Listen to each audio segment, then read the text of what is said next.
नमस्कार दोस्तों, मेरा नाम स्वरूप सोलंकी। जैसा कि हमने संविधान शुरू कर दिया है, तो हम संविधान पढ़ने वाले हैं। आइए शुरुआत करते हैं इन शब्दों के साथ। हर कामयाबी पर तुम्हारा नाम होगा, हर कामयाबी पर तुम्हारा नाम होगा, तुम्हारे हर कदम पर दुनिया का सलाम होगा। हर कामयाबी पर तुम्हारा नाम होगा, तुम्हारे हर कदम पर दुनिया का सलाम होगा। डट कर करना तुम सामना मुश्किलों का, डट कर करना तुम सामना मुश्किलों का, एक दिन वक्त भी तुम्हारा गुलाम होगा। तो आइए दोस्तों, शुरुआत करते हैं हम संविधान की। संविधान में हमने लास्ट क्लास में प्रस्तावना पढ़ ली थी और प्रस्तावना से संबंधित कुछ बातें भी देख ली थी और संविधान के स्रोत भी देख लिए थे कि किस देश से हमने संविधान में क्या क्या शामिल किया। तो दोस्तों आगे बात करते हैं। संविधान को बनने में 2 वर्ष 11 माह 18 दिन का समय लगा। 2 वर्ष 11 माह और 18 दिन, 11 माह और 18 दिन का समय लगा। इतना समय लगा हमारे भारत के संविधान को बनने में। अब इस इतना समय, ये बहुत ज्यादा समय होता अपने आप में। ये 3 वर्ष के आसपास हो जाता। यदि 12 दिन हो जाता तो 3 वर्ष हो जाता। तो हमारा संविधान बनकर तैयार हो गया और संविधान बनकर तैयार हो गया। संविधान में 22 भाग थे। जब हमारा ओरिजिनल संविधान, मतलब कि जब शुरुआत में मूल रूप से संविधान बना, तो उसमें कितने भाग थे? 22 भाग थे। 22 भाग। फिर उसके बाद में अनुच्छेद कितने थे? मैं इनको इधर लिख देता हूं। भाग 22 थे। अनुच्छेद कितने थे? तो अनुच्छेद थे 395, 395। और अनुसूचियां कितनी थी? अनुसूचियां कितनी थी? अनुसूचियां थी 8। लेकिन वर्तमान में, ये जब संविधान बना जब की बात है, और अब मैं इधर बता रहा हूं वर्तमान में। वर्तमान में 25 भाग हो गए हैं। ये जो भाग है ये 25 हो गए हैं। भाग 25 हो गए हैं। और अनुच्छेद 465 हो गए हैं।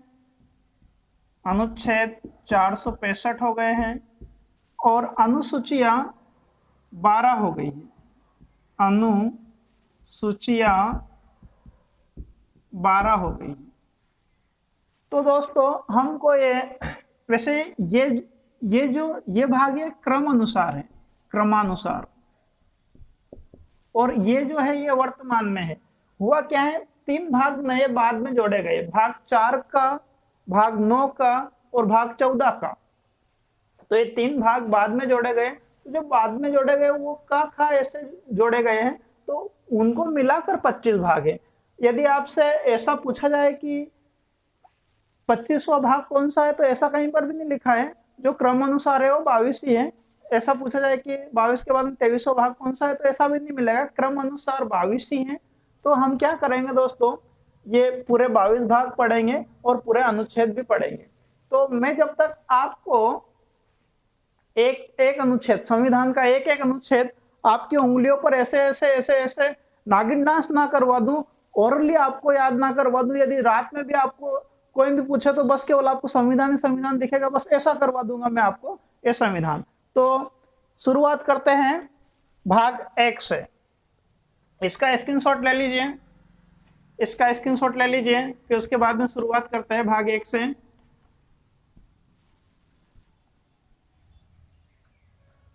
तो शुरुआत करते हैं हम भाग 1। ऐसे करके पूरे 22 भाग अपने को पढ़ने हैं। तो भाग 1 में क्या है? तो भाग 1 का टाइटल है संघ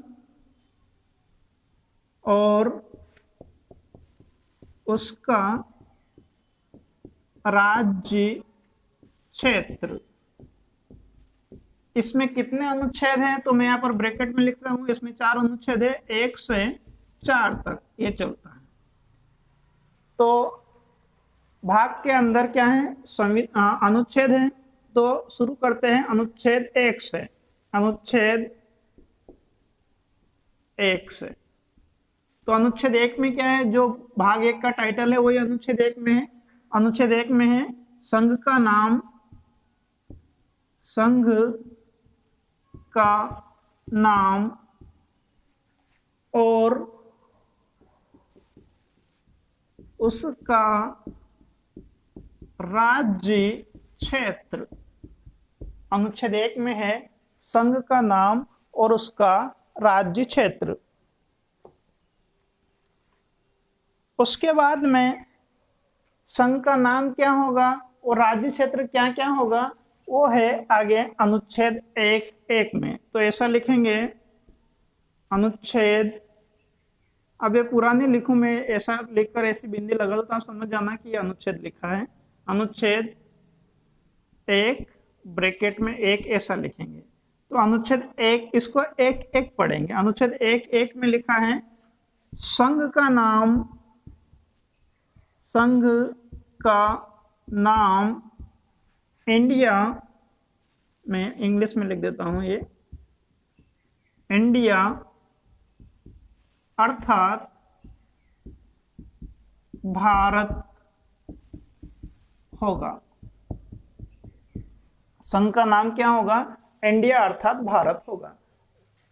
तो अनुच्छेद 1 में संघ का नाम और उसका राज्य क्षेत्र और 1(1) में संघ का नाम इंडिया अर्थात भारत होगा। कहीं पर भी हिंदुस्तान ने लिखा, आर्यव्रत ने लिखा, बस इतना ही लिखा है कि संघ का नाम इंडिया अर्थात भारत होगा।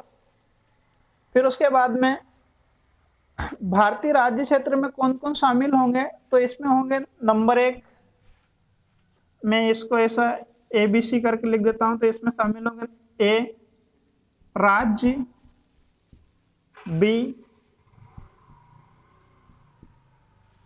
यूटी मतलब कि केंद्र शासित प्रदेश या यूनियन टेरिटरी, और सी में मैं लिख देता हूं कौन शामिल होंगे? अर्जित राज्य क्षेत्र, अर्जित राज्य क्षेत्र, अर्जित राज्य क्षेत्र। अब ये अर्जित राज्य क्षेत्र क्या होता है? तो सपोज दैट कि भारत ने अपनी भूमि का विस्तार करा और भूमि का विस्तार पाकिस्तान से लेकर अफगानिस्तान से लेकर तजाकिस्तान, उज्बेकिस्तान और आगे जाकर रूस तक हमने भारत को जीत लिया। तो यदि हमने उनकी भूमि पर कब्जा करा है तो उनके नागरिक, उनकी भूमि पर कब्जा करा है तो वो जो क्षेत्र है वो कौन सा हुआ? ये जीता हुआ क्षेत्र है, तो उसको कहेंगे अर्जित राज्य क्षेत्र। उसके बाद में दोस्तों अनुच्छेद आता है 2, अनुच्छेद 2। तो अनुच्छेद 2 क्या बोलता है? अनुच्छेद 2 बोलता है नए राज्यों का निर्माण, नए राज्यों का निर्माण, एक मिनट, 2 ये नहीं बोलता है, अनुच्छेद 2 बोलता है नए राज्यों का प्रवेश एवं स्थापना, नए राज्यों का प्रवेश एवं स्थापना। अनुच्छेद 2(1) में यही है। और उसके बाद में अनुच्छेद 2 में है नए राज्यों का प्रवेश एवं स्थापना। उसके बाद में आता है अनुच्छेद 2(1). अनुच्छेद 2(1) क्या है? तो यह है निर्सित। निर्सित, निर्सित का मीनिंग होता है खाली, खाली। अंग्रेजी में कहते हैं इसको एम्प्टी। जैसे कि मोबाइल में कोई सा डेटा रहता है और उसको हम डिलीट कर देते हैं तो वो क्या कहलाता है? वो एम्प्टी हो जाता है, वो खाली हो जाता है, वो निर्सित हो जाता है। तो प्रश्न ये कि इसमें था क्या? ये खाली तो बाद में करा हमने 1975 के बाद में, लेकिन उससे पहले था क्या? तो इसमें वर्णन था सहयुक्त राज्य का। देखिए एक शब्द को पकड़िए, सहयुक्त राज्य। तो सहयुक्त राज्य का मतलब क्या होता है? तो ये समस्या थी सिक्किम की। सिक्किम सामान्य राज्य बनने से पहले उसको क्या बनाया गया? सहयुक्त राज्य बनाया गया। तो हुआ क्या, मैं यहाँ पर एक खाली जगह है, यहाँ पर मैं आपको सिक्किम के बारे में समझा देता हूँ कि क्या हुआ था। सिक्किम के राजा थे राजा चोग्याल, राजा चोग्याल। ये राजा चोग्याल सिक्किम के राजा थे और ये चाहते थे कि ये भी मतलब भारत में मिलना नहीं चाहते थे। तो उनको क्या करा, हमने सिक्किम को संयुक्त राज्य बनाया। संयुक्त राज्य कैसा? कि जैसे ये सिक्किम का लगभग इस प्रकार से ये सिक्किम का मैप है, ये इधर नेपाल है और इधर भूटान है और इधर चीन है और यहाँ पर यह सिक्किम है। तो सिक्किम अब ये तीनों तरफ से अलग अलग देशों से घिरा हुआ, तो अपने आप में यहाँ पर खतरा है। तो राजा चोग्याल फिर भी बोले कि मैं तो है ना भारत में शामिल नहीं हूँ। तो हमने इसको संयुक्त राज्य बनाया। संयुक्त राज्य का मतलब ये कि इसकी जो बाउंड्री वॉल की जो इसकी जो रक्षा करेगा ना वो भारत करेगा। इसके लिए संविधान संशोधन हुआ था। तो कौन सा संविधान संशोधन हुआ था? इसके लिए 1974 में 35वां संविधान संशोधन हुआ था। मैं ऐसे लिख देता हूँ, कॉन्स्टिट्यूशन अमेंडमेंट एक्ट। 35वां संविधान संशोधन हुआ और सिक्किम को संयुक्त राज्य बनाया गया। फिर उसके एक साल बाद में ही 1975 में 36वां संविधान संशोधन हुआ और सिक्किम को जनमत संग्रह के आधार पर सामान्य राज्य बना दिया। ये संविधान संशोधन हुआ, कॉन्स्टिट्यूशन अमेंडमेंट एक्ट हुआ 1975 में। 36वां संविधान संशोधन हुआ और उसके तहत जनमत संग्रह करवाया गया। जनमत संग्रह का मतलब होता है कि जनता का मत डलवाया गया कि आप क्या चाहते हो, आप संयुक्त राज्य बनना चाहते हो कि भारत सरकार में शामिल होना चाहते हो। तो जनता से वोट डलवाए गए, तो उसको कहा गया जनमत संग्रह। और फिर उसके बाद में सिक्किम को सामान्य राज्य बनाया गया। ये थी सिक्किम की कहानी। फिर उसके बाद में अनुच्छेद 3 बोलता है। तो अनुच्छेद 3 में क्या है? नए राज्यों का निर्माण, नाम, क्षेत्र, सीमा, स्थान आदि में परिवर्तन। मैं बोर्ड पर लिख देता हूं, नए राज्यों का निर्माण,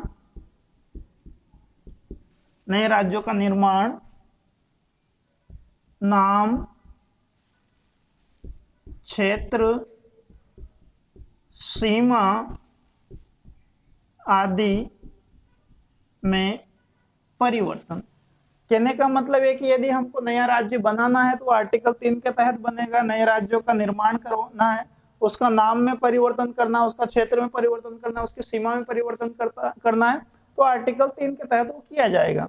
और फिर उसके बाद में आता है अनुच्छेद 4।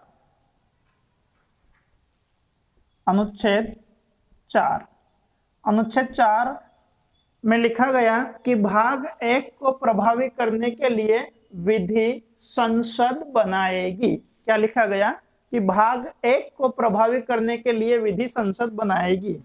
मैं यहां लिख देता हूं, भाग 1 को प्रभावी मतलब एप्लीकेबल, प्रभावी करने के लिए विधि संसद बनाएगी। मतलब भाग 1 में क्या क्या अनुच्छेद 1 से लेकर 4 तक है। इनमें यदि किसी का भी प्रकार से फेरबदल करना है तो उसके लिए विधि कौन बनाएगी? संसद बनाएगी। अब आपके माइंड में प्रश्न होगा कि सर ये संसद क्या होता है?